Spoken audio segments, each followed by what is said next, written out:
Today, the conservative majority on the United States Supreme Court ruled that states can effectively defund Planned Parenthood, the country's largest provider of reproductive health care.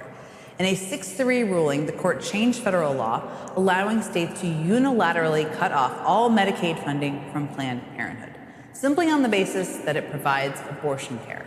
Now, to be clear, abortion makes up only 3%, abortion care only makes up 3% of Planned Parenthood services. It is a crucial 3%, but it's 3%. The other 97% covers things like cancer screenings, STD testing and treatment, gynecological care, all general health care.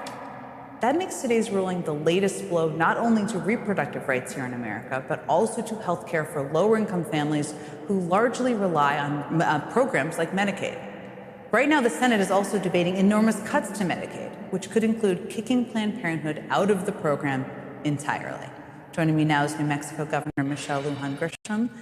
Governor, it's great to see you. It's such a tough topic, but I know you're grappling with this in your state. And I just wanted to read something from Justice Ketanji Brown Jackson's dissent, she's one of my favorite dissent writers, I think everybody's, but she wrote this: "Today's decision is likely to result in tangible harm to real people. More concretely, it will strip South Carolinians and countless other Medicaid recipients around the country of a deeply personal freedom, the ability to decide who treats us at our most vulnerable," which is very powerful.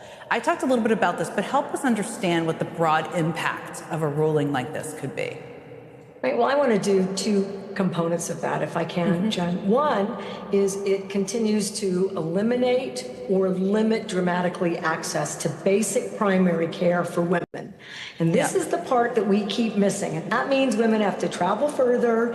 They have to work harder to figure out basic reproductive care.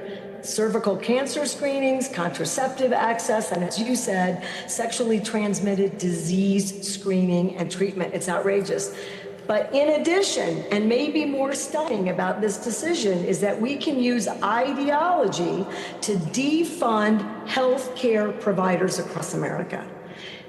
I think all of us ought to be standing up and taking notice about what's really going on. It's discrimination against women. It's saying that women have no right to make any of their own health care decisions, and it continues to divide women and families in America.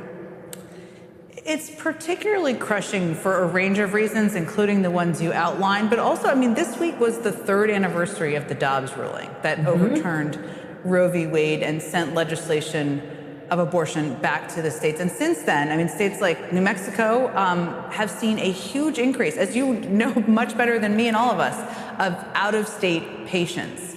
How have you seen? Tens of thousands. 250% and beyond from women who have to wait long, have to take off work, have to find childcare for their kids if they already have children, and they have to find support to travel to New Mexico, garner access. If there are any other complications, then they have to wait until they can go home. And it's tens of thousands of women from states who have near total bans or total bans on abortion. And it's also having a toll on our current providers.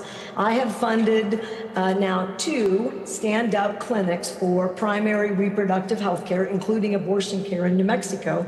But we need the actual people, the clinicians, to provide the care and services. And here's a third problem with the Dobbs decision, 3rd-year anniversary, current Supreme Court decision, is that but for the Democratic states who were standing up care for women, we now don't have enough providers. We are eroding a clinical practice that's designed to provide safe care for women, maternal care, and it's going to go away. Would you be an obstetrician in Texas?